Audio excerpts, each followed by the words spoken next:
Let's go over to my first guest, social commentator, campaigns director, and also, I should mention this because it's relevant, director of Defund the BBC, Rebecca Ryan. Good afternoon, Rebecca. Good afternoon, Kevin. Let's talk about the BBC. Now, obviously, the big story of the moment is Nigel Farage, Coutts Bank, discovering it. You know, first rule of living in Britain, don't mess with Nigel Farage. If you get on the wrong side of him, he will cause you untold problems, and indeed is. You know, they say, oh, well, we had to get rid of Nigel Farage's accounts because it would cause us reputational damage. You know, apparently one of the things they were worried about is that he's a close friend of Novak Djokovic, you know, the world's greatest tennis player. They thought that would cause them reputational damage. Well, anyway, they've taken this policy. They've closed him down purely for political reasons, and their reputation is now in the toilet. So probably damaged beyond repair. So well done, everyone at Super Woke Coutts.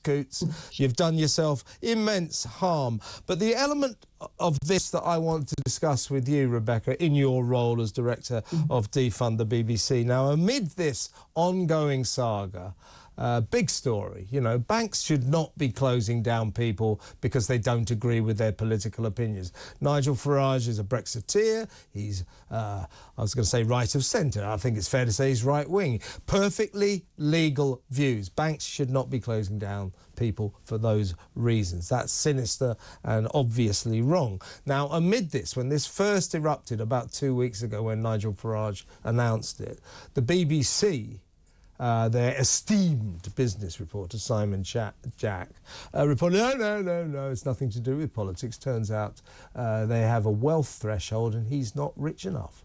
Well, that's not true for a start. The business editor of the BBC should have known that Coutts does not have a wealth threshold. Before you answer, let's have a listen to Nigel Farage this morning talking to my colleague Julia Hartley-Brewer on The Breakfast Show. Take it away, Nigel. I was genuinely shocked at the hate, the vitriol and the prejudice, a very special kind of prejudice.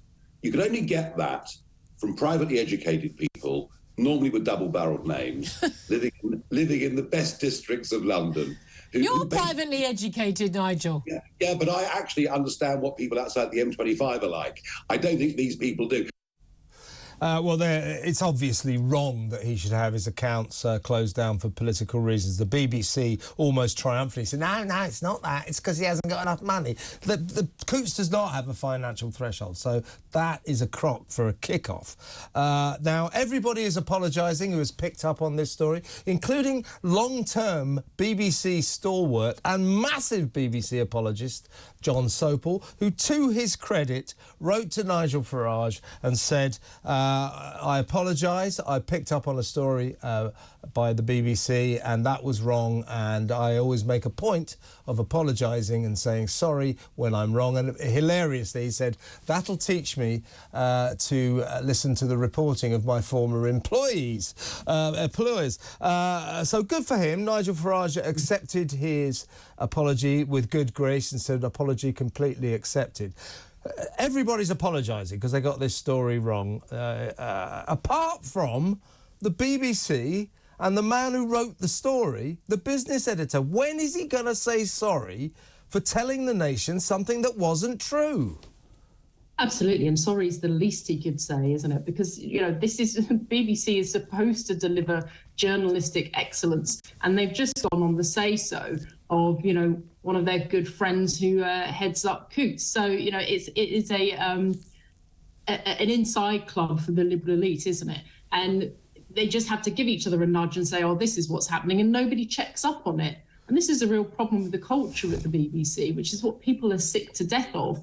You know, why people want to stop paying for the BBC is because this continuation of an agenda that is just agreed by these, you know, small group of very elite people inside the M25 is really distressing for people who are being forced and bullied into paying for an organisation that they don't want to pay for anymore. So absolutely, the least he could do is say sorry. That's the very least. But he should probably be resigning because he's been shown to not really be delivering on proper investigative journalism.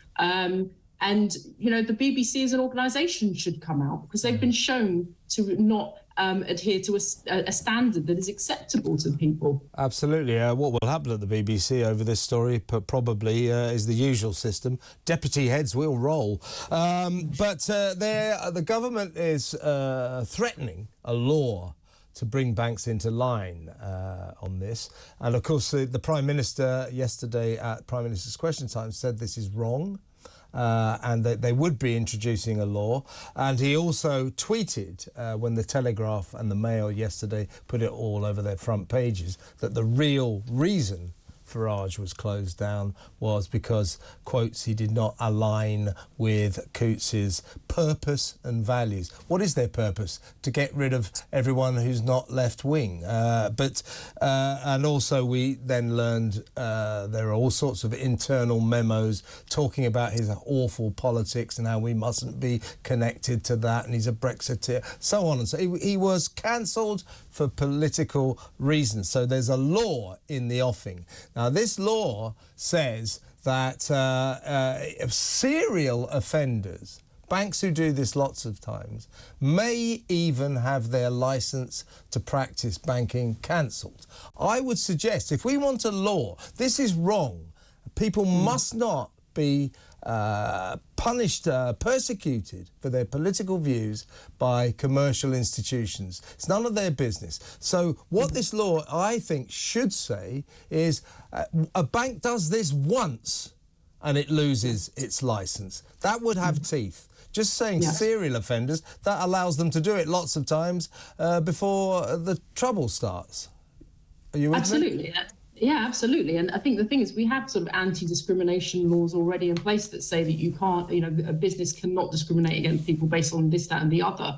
But why are they able to discriminate based on political views? Political views that, you know, are shared by, you know, over half of the country, which is how we voted for Brexit. So this isn't an extreme view by any measure.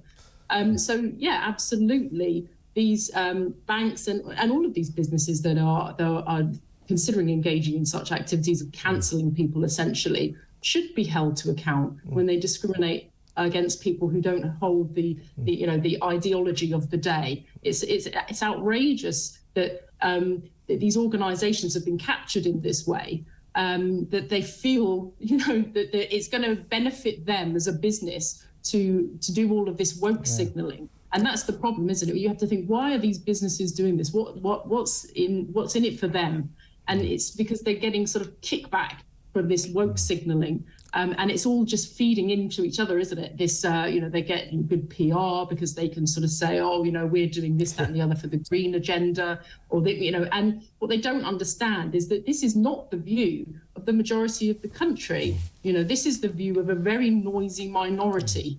It's unfortunate that noisy minority runs places like the BBC and the Guardian and what have you, and they're able to make a huge amount of noise about things. But what you get is British people who are just absolutely shocked that these kind of things are going on. Totally right. And I love the way that, so they say, being connected to Nigel Farage would cause us reputational damage. Look at the damage they've done to themselves. Their reputation is in the toilet right now. And I also love the fact it's Coutts. We're so inclusive.